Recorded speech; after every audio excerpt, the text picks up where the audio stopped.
You shouldn't judge a book by its cover, right? I remember my grandma used to say that over and over. My name is John. Just last month, I got demoted at work, just a regular guy not making waves. Of course, that meant a pay cut too. That said, for someone like me who's always lived a penny-pinching life, a demotion with a pay cut isn't really a big deal.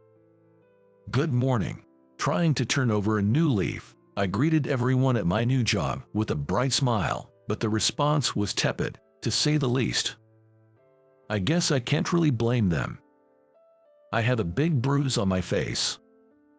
It's so noticeable that people tend to do a double take when they see me. I've been getting comments about it since grade school, so it doesn't faze me much anymore. It's kind of funny how, after college, struggling to land a job and living paycheck to paycheck almost feels like the good old days. Good morning, John. Someone always greets me with such cheerfulness. It's my colleague, Elizabeth. Why don't you join me for the client visits today? You've just moved here and probably aren't familiar with the area yet, right? Thanks, but I think I'll try to manage on my own. Is that so? That's too bad. At those words, Elizabeth's face fell with disappointment. I found her a bit endearing as I headed back to my desk. But with that face in sales, I wonder how that's gonna work out. I overheard my colleagues whispering about me.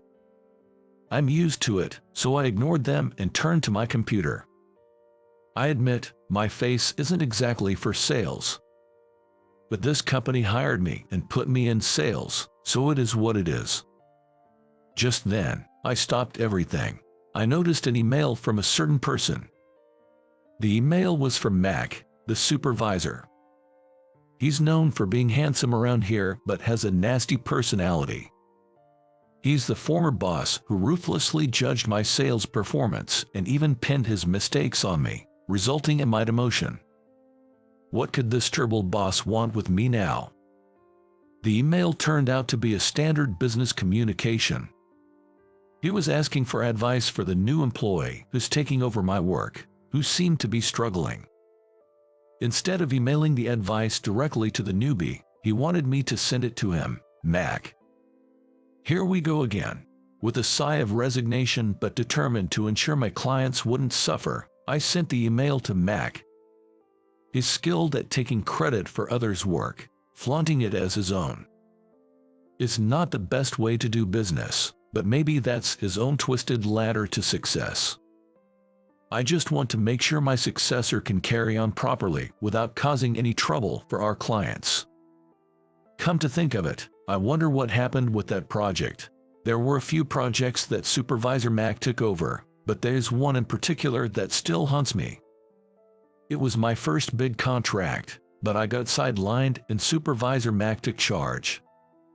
When I complained, he said, "With a face like that, it's a wonder you can handle sales." That comment has, oddly enough, stuck with me. No, it's all water under the bridge now. Better to forget about it. I shook my head to dispel the lingering thoughts. Ah, there's John. I happened to run into Elizabeth at the cafe where I went for lunch, which was just my luck. It's not that I dislike her or anything. It's just that she's a bit much for me.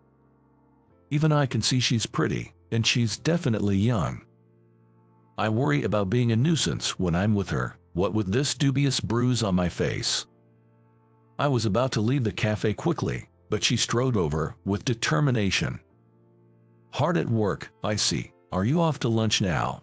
Yeah, but I've got to eat fast because I need to get going on the outside appointments. Is that right? But if you hadn't had lunch yet, why don't we eat together? No, that's all right. Come on, let's eat. Yeah, okay, I got it. She put on so much pressure that I found myself nodding along. Then, 2 French toasts, please. Right away. She cheerfully placed the order with the waiter. Watching her, I found myself bewildered. Not only had she bulldozed into sharing lunch, but she even decided on the menu for me. Wait, you don't like French toast? No, the French toast here is good, right? Yes, it's really famous for being delicious. She smiled with an innocent cheerfulness. Well, what the heck? A few minutes later, as we ate our French toast, we were having a lively chat. Man, this really lives up to its reputation. It's delicious. Right. She seemed pleased with my reaction. But really, you don't have to have lunch with a guy like me, you know. No, I really wanted you to try this French toast at least once. Is that so?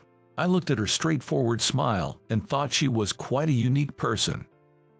You'd normally steer clear of having a meal with an old guy like me, wouldn't you? Can I say something I've been wanting to say for a while? She suddenly stopped eating and came out with that. What's up, John? You're really cool. What? She looked at me earnestly and dropped such a bombshell. Caught off guard, I almost dropped the French toast I was about to put in my mouth. No, I might seem a bit eerie, but cool. I doubt that. No, you are cool. While I was baffled by such an abrupt compliment, I heard my phone ringing in my bag. A call. I'll be right back. I need to answer this. After excusing myself to her, I pressed the call button on my phone. Then a loud voice came through. Hey, what are you going to do about this? It was my boss, Mac, calling me. Hellos, what's happened? What's going on? That advice you sent me in an email the other day for the handover, it was totally useless. What were you thinking? What? That shouldn't be the case. Anyway, you, come over here right now. Now, come on, Mac, don't be unreasonable. Do you have any idea how far it is from the headquarters to this branch office? It's not a distance I can just zip over. I couldn't help but reply in an angry tone to such a sudden demand. What's wrong? She asked with concern in her voice. Just hang on a minute, Elizabeth. The person on the phone is Mac, isn't it? Let me have a word. With that, she snatched the cell phone from me. Hey, wait a second. Then she started talking in a stern voice, with her eyebrows raised. It's you again. I could tell my dad on you, you know. That voice, miss. Miss? I was stunned to hear Mac, the supervisor, over the phone sound so bewildered. Elizabeth is a miss. What on earth does that mean? Please, don't interrupt people at work, but this deal is crucial for our company's future. It's a project your team is handling. You should take responsibility and handle it. She said that and then abruptly ended the call. I just stared at her, dumbfounded. What the heck is going on? As I tried to ask, she widened her eyes in surprise and quickly handed the phone back to me. I'm so sorry for answering your phone without asking, but please, keep this a secret. You see, I'm actually the daughter of the company's president. What? Her words left me frozen for a moment. Sure, now that she mentioned it, her last name was the same as the president's. But I'd never have guessed they were related. And how did Mac know she was the president's daughter? As I looked puzzled, she said, Could I have a little of your time after work today? I was about to hear something completely unexpected from her. We agreed to meet at that cafe. She had ordered coffee but hadn't touched it, just sitting there silently. Your coffee is going to get cold. Yes, it will, won't it? She replied softly, and finally took a sip of her coffee. Then she told me something surprising. John, you're my hero. What? What do you mean? I couldn't quite grasp what she was saying. Don't you remember me? When my father showed me photos from his trip at the company, I recognized your face right away. You're the person who helped me. According to her, when she was young, she was helped by someone with a bruise like mine. I was climbing a small mountain on that trip and I lost my footing and tumbled down the slope. But at that time, a guy with a bruise on his face helped me. If I were to guess his age now, he'd probably be about your age. Wait, hold on. I remembered something after hearing her story. It was during my high school days. I have a distinct memory of helping a crying little girl who had slipped while hiking with my family and grandparents on a mountain we visited. That person, His bruise looks just like yours. Yes, I remember something like that happening. Do you remember now? I can't quite recall your face, but I do remember that you had a bruise. This is awkward. That's what I was thinking to myself. There's no doubt that she's talking about me. It's not like anything has to change between Elizabeth and me just because I'm her savior. But I was troubled by the fact that I now understood why she was clinging to me. I figured she was just trying to show her gratitude. It seems that's not the only reason, though. I joined my father's company because I wanted to meet you, John. I was training at this branch, but I never imagined you would come work at my branch. And what's your relationship with Mac? That person used to work part-time for my father before joining this company, so he knows my father and me. I see. I sat back deeply in my chair and let out a heavy sigh. Then I told her, I'm sorry, but I'm not your hero. I'm able to work here in sales only thanks to my grandmother. She used to work at this company. It's through her connections that I was able to join. She apparently was an executive here in the past. Mac probably doesn't like that. My dad says you're a capable worker. What? The CEO's? Well, that's a pleasant surprise. I've been putting in extra effort, you know.